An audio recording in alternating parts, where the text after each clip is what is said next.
어제는 이런 생각을 했어요. 내가 진짜 감옥에 있었던 건 북한의 감옥이 아니라 사람들 눈치를 보면서 살던 내 마음이었구나 하는 생각이요. 저는요, 지금 남쪽에서 조용히 노래 부르며 사는 한때는 북한에서 미녀 가수라고 불리던 여자입니다. 먼저 말씀드릴게요. 이 이야기는 창작된 드라마 시나리오입니다. 실제 인물, 실제 사건과는 전혀 다릅니다. 다만, 북쪽에서 살아본 사람이라면 어딘가 낯설지 않은 느낌이 들 수도 있겠죠. 자, 그럼 제 얘기를 해볼게요. 저는 함흥 근처 작은 도시에서 태어났어요. 집은 가난했지만 사람들이 늘 하는 말이 있었죠. 아, 너는 웃을 때랑 노래할 때만큼은 정말 이 동네가 아닌 것 같다. 어릴 때부터 제가 가진 건 목소리 하나였어요. 밥이 없어도, 전기가 끊겨도, 밤이 되면 저는 밖으로 나가 하늘을 보고 노래했어요. 배고픈 건 사라지지 않았지만 잠깐은 잊을 수 있었어요. 노래를 부를 때만큼은 고등학교도 제대로 못 마쳤어요. 배급이 끊기고 아버지가 어느 날 평양 쪽 공장에 배치됐다가 그냥 돌아오지 않았거든요. 엄마는 그날 이후로 말수가 줄었어요. 아버지 얘기를 꺼내면 주변 사람들이 눈을 치켜뜨렸죠. 쉬, 그런 소리 하지 마라. 괜히 입 잘못 놀렸다가 같이 끌려간다. 그때 처음 알았어요. 사람은 슬퍼도 마음대로 울 수도 없다는 걸요. 그런데 어느 날 군에서 내려온 예술단 선생들이 학교에 왔어요. 노래하는 애들 앞으로 나오라. 저는 떨리는 다리로 앞으로 나갔어요. 가슴은 쿵쿵거리고 손은 얼음처럼 차갑고 노래를 딱 한 곡 부르고 나니까 선생 한 사람이 그러더라고요. 이에 데려가야겠는데요. 엄마는 울었어요. 좋아서 우는 건지 무서워서 우는 건지 저도 잘 모르겠더라고요. 그렇게 저는 평양예술단에 뽑힌 미녀 가수가 됐어요. 처음 평양에 갔을 때 정말 눈이 휘둥그레졌어요. 우리 동네에서는 한 번도 못 본 밝은 네온사인, 하얀 접시에 올라온 고기와 과일들, 반짝이는 신발. 내가 잘만 하면 엄마도 동생도 이제는 덜 배고프게 살 수 있겠구나. 그게 그때 제 마음이었어요. 매일 아침 거울 앞에 앉아서 화장을 했어요. 조금 더 웃어요. 눈을 크게 뜨고 입꼬리 올리고 선생이 그렇게 말할 때마다 거울 속에 있는 여자가 조금씩 낯설어졌어요. 노래도 제가 좋아하던 노래는 부를 수 없었어요. 다 정해진 노래들, 다 정해진 박수, 다 정해진 미소. 무대 위에 서 있을 땐 환호성이 쏟아졌어요. 사람들이 제 이름을 부르며 손을 흔들었죠. 그런데 무대 뒤로 들어오면 조심해야 돼. 너는 이제 더더욱 말 한마디, 눈빛 하나까지 조심해야 돼. 늘 누군가 귓속말로 그렇게 경고했어요. 심지어 가족들까지 저를 불편해했어요. 휴가 나와 집에 가면 엄마가 조용히 말했죠. 우리 앞에서는 그냥 일 얘기하지 말자. 잘 지낸다. 그 말만 하자. 동생은 예전처럼 안기지도 않았어요. 누나, 집에 누가 드나드는지 몰라. 그 말을 듣고 제가 무슨 존재가 돼버린 건지 그때 조금 알 것 같았어요. 기쁜데, 외로운, 화려한데, 불안한, 그게 미녀 가수라는 이름 뒤에 숨은 제 인생이었어요. 그래도 노래를 부르면 모든 게 잊혔어요. 무대 위에서 조명을 받고 사람들이 숨죽이고 제 노래를 들을 때 나는 내가 살아있는 것 같았어요. 그런데 그날 제 인생이 뒤집혔어요. 첫 번째 반전이었죠. 공연 끝나고 숙소로 돌아가는 버스 안이었어요. 그날따라 밤하늘이 참 이상하게 밝았어요. 옆에 앉은 피아노 치는 언니가 작게 속삭였죠. 아, 우리 진짜 노래 한 곡만 부를까? 진짜 노래가 뭐야? 여기서는 절대로 부르면 안 되는 노래. 언니는 한숨을 길게 쉬더니 거의 들리지 않을 만큼 작은 목소리로 자유라는 단어가 들어간 남쪽 노래를 한 소절 흥얼거렸어요. 가사 하나하나는 다 기억 안 나는데 딱 한 줄만 머리에 박혔어요. 나는 나로 살고 싶다. 버스 안은 조용했어요. 저도 모르게 따라 불렀어요. 아주 작게, 진짜 작게, 나는 나로 살고 싶다. 그 순간, 버스 앞 좌석에 앉아있던 남자 한 명이 백미러로 우리를 힐끔 보더니 입꼬리를 올렸어요. 그 표정을 그때는 잘 몰랐어요. 그냥 스쳐 지나간 시선이라고 생각했죠. 근데 그 사람이 나중에 알게 된 바로는 보이부에서 나온 감시자였어요. 며칠 뒤 새벽이었어요. 문이 쿵쿵쿵 울리더니 김하나 동무 나오시오. 잠옷을 제대로 입을 틈도 없이 저는 끌려나갔어요. 무슨 일입니까? 공연의 문제라도 나가서 조사받으면 다 알게 될 것이오. 그 말 하나만 남기고 저는 눈을 가린 채 차에 실렸어요. 조사실에서의 시간은 숫자로 셀 수 없었어요. 그 노래 누가 가르쳤나? 어떤 마음으로 불렀나? 언제부터 반동 사상품을 접했나? 질문은 비슷했고 대답을 제대로 해도 못했다고 해도 결과는 같았어요.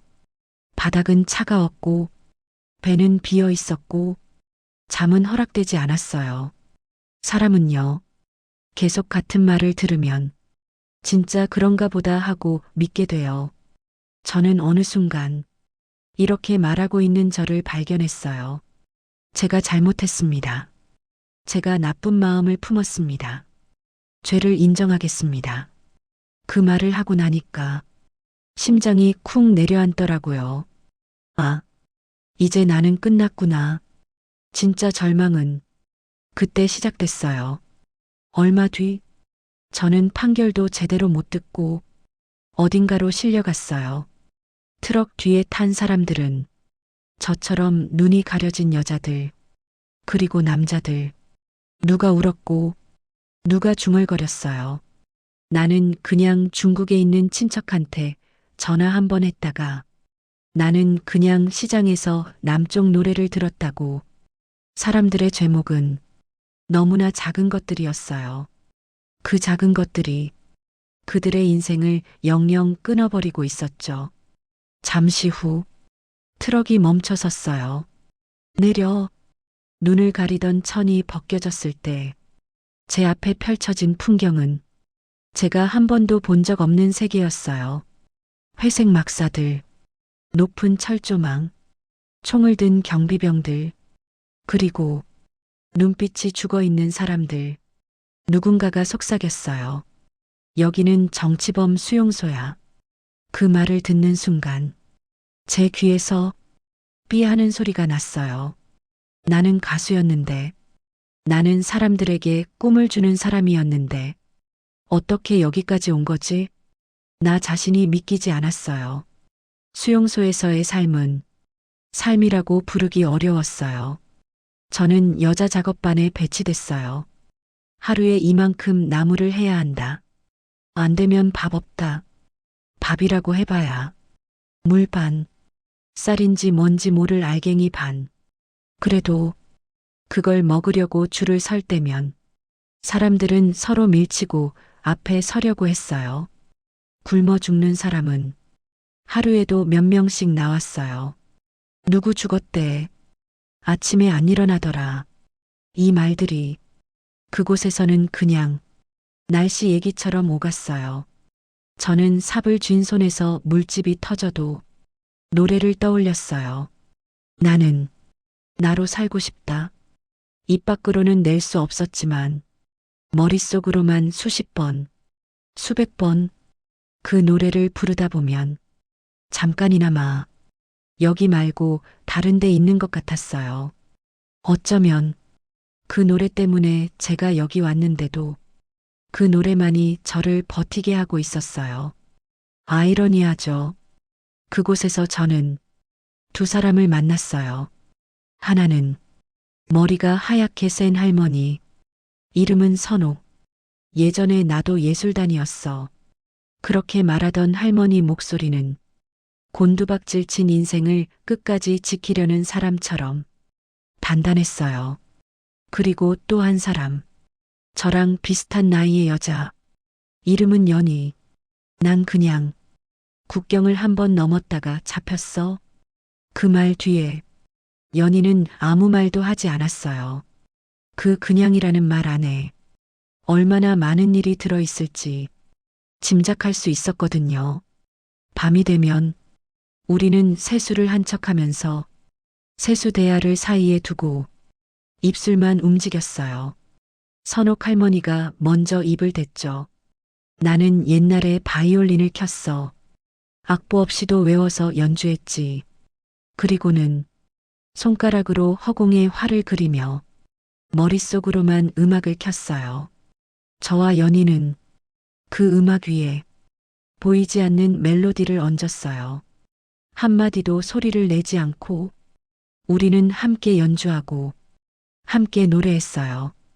그리고 그건 누구도 가져갈 수 없는 우리의 시간이었어요. 사람은요, 밥이 없어도 노래를 듣고 있다는 느낌 하나로 조금은 견딜 수 있더라고요. 그러던 어느 날, 수용소 안에 이상한 소문이 돌기 시작했어요. 특사 나온대. 몇 명 풀어준다더라. 사람들의 눈에 오래된 촛불이 다시 켜진 것처럼 희미한 빛이 돌았어요. 혹시 나도 나갈 수 있을까? 저도 욕심을 냈어요. 내가 한때 예술단 가수였고 충성 공연도 많이 했으니까 혹시 잘 이야기만 되면 그 희망이 그 지옥 같은 곳에서 저를 버티게 했어요. 그런데 두 번째 반전이 그때 찾아왔어요. 작업장에서 돌아오는데 갑자기 제 이름이 불렸어요. 김하나, 앞으로. 가슴이 쿵 내려앉았어요. 아, 드디어 나가는 건가. 그렇게 생각했어요. 정말로.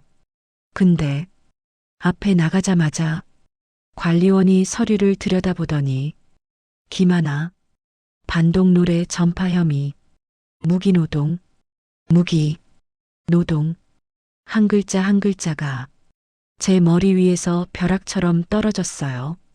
잠깐만요. 저는 여기 와서 아무 노래도 안 불렀습니다. 제 말이 끝나기도 전에 옆에 있던 여자를 끌어왔어요. 그게 연희였어요. 이 애가 그리 진술했어. 밤마다 반동 노래를 속삭였다고. 순간 눈앞이 핑 돌았어요. 연희야, 너야? 연희는 고개를 들지 않았어요. 입술은 하얗게 말라 있었고 손은 떨리고 있었어요. 배신감이 심장을 찔렀어요. 그래, 사람은 결국 자기 살겠다고 다른 사람 팔아넘기는 거지. 그날 밤 저는 처음으로 죽고 싶다라는 말을 속으로 중얼거렸어요. 그 이후로 제 삶은 더 힘들어졌어요.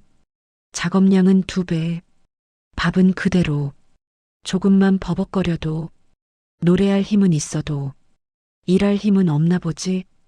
비웃음이 날아왔어요. 몸은 점점 가벼워지고 다리는 자기 것이 아닌 것처럼 떨렸어요. 어느 눈 오는 날 저는 결국 삽을 든 채로 눈밭에 그대로 쓰러졌어요. 멀리서 누군가 소리를 질렀어요. 일어나. 못 일어나면 죽는 거야. 그 소리가 잘 안 들렸어요. 그래. 여기서 그냥 눈 감을까? 이 추위 속에서 그냥 조용히 사라져버릴까. 정말 그렇게 생각했어요. 그때 옆에서 누군가가 제 몸을 번쩍 일으켜 세웠어요. 숨이 막히는 듯한 저음이 들렸어요. 내 탓이라고 해. 희미하게 눈을 떴는데 제 앞에는 연희가 서 있었어요. 내가 쓰러진 거 내가 밀어서 그랬다고 해. 그러면 너 대신 내가 맞을 거야. 뭐라고? 너 여기서 끝까지 버텨야 해. 넌 밖에서 노래를 해야 할 사람이야. 그 말이 떨어지기도 전에 감시가 다가와서 뭐야? 둘이 뭐 하는 거야? 연희가 먼저 나섰어요. 제가 실수했습니다. 제가 밀었습니다. 그날 밤 연희는 얼마나 맞았는지 다음 날 아침까지 돌아오지 않았어요. 그리고 그 다음 날, 그 다음 날에도 연희는 작업장에 나타나지 않았어요. 누구도 연희가 어디로 갔는지 말해주지 않았어요. 그제야 알았어요. 내가 배신이라고 믿었던 게 사실은 나를 대신해서 짊어진 짐이었을 수도 있다는 걸요. 두 번째 반전의 진짜 의미를 그때야 깨달았어요. 시간이 얼마나 흘렀는지 모르겠어요. 계절이 몇 번 바뀌었고 함께 일하던 사람들 얼굴이 하나둘 사라졌어요. 그리고 어느 겨울 세 번째 반전이 제 인생으로 뛰어들었어요. 저 산 너머까지 나무하러 간다. 눈이 와도 돌아와야 한다. 도망칠 생각은 꿈도 꾸지 마라. 우리는 산으로 끌려갔어요. 눈은 허리까지 쌓여 있었고 발끝은 감각이 없었어요. 선옥 할머니도 같이 갔어요. 할머니, 힘들면 뒤에 서요. 제가 앞에 설게요. 아, 너는 아직 젊어. 앞에서 길 뚫어. 나도 뒤에서 따라갈게. 할머니는 씩 웃었어요. 눈가에 주름이 잠깐 사람 냄새를 풍겼어요. 나무를 자르던 중 갑자기 산 위에서 눈이 무너져 내렸어요. 눈사태다. 누군가 소리쳤지만 이미 늦었어요. 눈과 돌과 나뭇가지가 함께 쓸려 내려왔고 사람들이 비명을 질렀어요. 저는 본능적으로 몸을 숙였어요. 눈더미에 파묻히는 그 순간 누군가 제 몸을 밀어냈어요. 선옥 할머니였어요. 살아야 돼. 할머니의 마지막 목소리는 눈 속으로 파묻혀 버렸어요. 얼마나 시간이 지났는지 모르게 제가 눈 위로 머리를 내밀었을 때 주변은 다른 세상 같았어요. 사람들은 여기저기 쓰러져 있었고 경비병들은 욕을 하며 살아남은 사람들을 모으고 있었어요. 그 와중에 멀리 철조망이 보였어요. 그리고 철조망 너머로 조금은 다른 색의 하늘이 보였어요. 그때였어요. 총을 든 경비 하나가 저를 뚫어져라 쳐다봤어요. 너 예전에 노래하던 애 맞지? 깜짝 놀랐어요. 어떻게? 그는 작게 웃었어요. 티가 나. 삽질하는 손은 서툰데 눈빛은 아직도 무대에 서 있더라고. 그 말에 제가 울컥했어요. 노래 들려줄 수 있겠어? 지금 여기서요? 여기 말고 언젠가 어디선가 나를 위해서 알 수 없는 말이었어요. 그 경비의 이름은 정수였어요. 그는 다른 경비들처럼 잔인한 말 대신 빨리 먹어라 하며 국물을 한 숟갈 더 떠주기도 했어요. 그게 얼마나 큰 일인지 그곳에 있는 사람만 알 수 있어요. 눈사태 이후 우리는 인원을 다시 나누어 더 깊은 산속으로 들어가게 됐어요. 그날 밤 눈은 계속 내렸고 바람은 텐트를 찢을 듯이 몰아쳤어요. 정수가 갑자기 제 옆으로 와서 작게 말했어요. 너 여기서 나가고 싶지? 그 질문은 너무 위험한 질문이었어요. 그런 말하면 안 돼요. 대답만 해. 나가고 싶어? 아니야. 그 순간 가슴 깊은 곳에서 숨겨놓았던 대답이 튀어나왔어요. 네, 나가고 싶어요. 정수는 잠시 눈을 감더니 천천히 말을 이었어요. 내가 여기 오기 전에 아내가 있었어. 그는 자신의 얘기를 처음으로 들려줬어요. 처음에는 믿고 열심히 일했는데 어느 날 아내가 남쪽 방송을 들었다는 이유로 끌려갔고 그 이후로 그는 사람을 쏘는 손이 자기 손 같지 않았다고요. 어차피 난 여기서 다 끝난 인생이야. 근데 너는 아직 노래해야 하잖아. 정수의 눈빛은 순간 정말 사람 같았어요. 다음 날 새벽, 눈보라가 가장 거세게 치던 시간, 정수가 저를 불렀어요. 저기, 저 골짜기 따라 내려가면 강이 하나 나와. 그 강만 건너면 중국 땅이야. 뭐라고요?